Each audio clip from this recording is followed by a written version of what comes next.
వివాదాస్పద జ్ఞానవాపి మసీదుకు సంబంధించి ఆర్కియోలాజికల్ సర్వే ఆఫ్ ఇండియా ఇటీవల సమర్పించిన నివేదిక పెను దుమారం రేపిన సంగతి తెలిసిందే. తాజాగా మైసూరులోని archaeological survey of India epigraphy విభాగం వారణాసిలోని జ్ఞానవాపి మసీదు గోడలపై 3 తెలుగు శాసనాలను కనుగొంది. వివాదాస్పద జ్ఞానవాపి మసీదుకు సంబంధించి ఆర్కియోలాజికల్ సర్వే ఆఫ్ ఇండియా ఇటీవల సమర్పించిన నివేదిక పెను దుమారం రేపిన సంగతి తెలిసిందే. జ్ఞానవాపి మసీదు ఓ పురాతన ఆలయంపైనే జరిగిందంటూ కొన్ని విగ్రహ శిథిలాలు, ఇతర శాసనాలను ఏఎస్ఐ ప్రస్తావించింది. తాజాగా మైసూరులోని archaeological survey of India epigraphy విభాగం వారణాసిలోని జ్ఞానవాపి మసీదు గోడలపై 3 తెలుగు శాసనాలను కనుగొంది. ASI director K Muniratnam Reddy నేతృత్వంలోని నిపుణుల బృందం తెలుగులో ఉన్న 3 శాసనాలతో సహా 34 శాసనాలను విడదీసి కాశీ విశ్వనాథ దేవాలయం ఉనికిపై నివేదికను సమర్పించింది.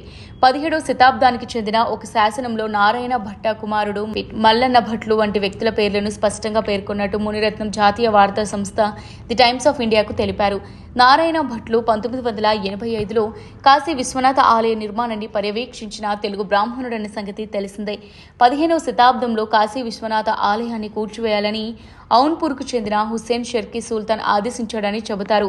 ఈ ఆలయం 1585లో పునర్నిర్మించబడింది. రాజా తోడరమల్ ఆలయ నిర్మాణాన్ని పర్యవేక్షించాల్సిందిగా దక్షిణ భారతదేశానికి చెందిన నిపుణుడైన నారాయణ భట్లుడిని కోరినట్టుగా చెబుతారు. ప్రస్తుతం వెలుగు చూసిన శాసనం పైన చెప్పిన వాస్తవాన్ని బలపరుస్తుందని మునిరత్నం వివరించారు. ఈ శాసనం జ్ఞానవాపి మసీదు గోడపై చెక్కబడి తెలుగు భాషలో రాయబడింది. అది పూర్తిగా పాడైపోయి అసంపూర్తిగా ఉన్నప్పటికీ అందులో మల్లన్న భట్లు, నారాయణ భట్లు అనే పేర్లు మాత్రం స్పష్టంగా ఉన్నాయని ఏఎస్ఐ డైరెక్టర్ వెల్లడించారు. మసీదు లోపల దొరికిన 2వ తెలుగు శాసనం ఒక గోవి, గొర్రెల కాపర్ల వద్ద ఉండే వస్తువు గురించి ప్రస్తావించింది. 3వ శాసనం 15వ శతాబ్దానికి చెందినది. మసీదుకు ఉత్తరం వైపున ఉన్న ప్రధాన ద్వారం వద్ద ఏఎస్ఐ నిపుణులు దాన్ని కనుగొన్నారు. ఇందులో 14 లైన్లు ఉండగా అవి పూర్తిగా పాడైపోయాయని నిపుణులు చెబుతున్నారు. తెలుగుతో పాటు కన్నడ, దేవనగరి, తమిళ భాషలు శాసనాలు ఉండేవి. ఏఎస్ఐ ఎపిగ్రఫీ విభాగం గతంలో అయోధ్యలో సంస్కృత శాసనాన్ని కనుగొన్నాయి. ఈ శిలా శాసనం ఒక స్లాబ్పై చెక్కబడి ఉంది. అయోధ్యలో స్థలాన్ని చదును చేస్తుండగా ఇది కనుగొనబడింది.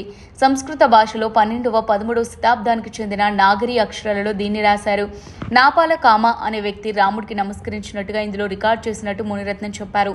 కాగా జ్ఞానవాపి వివాద నేపథ్యంలో హిందూ పక్షం వాదిస్తున్న దాని ప్రకారం జ్ఞానవాపి మసీదు సముదాయం ఉన్న ప్రదేశంలో ఒకప్పుడు పెద్ద హిందూ దేవాలయం ఉండేదని ఏఎస్ఐ సర్వే నివేదిక వెల్లడించింది.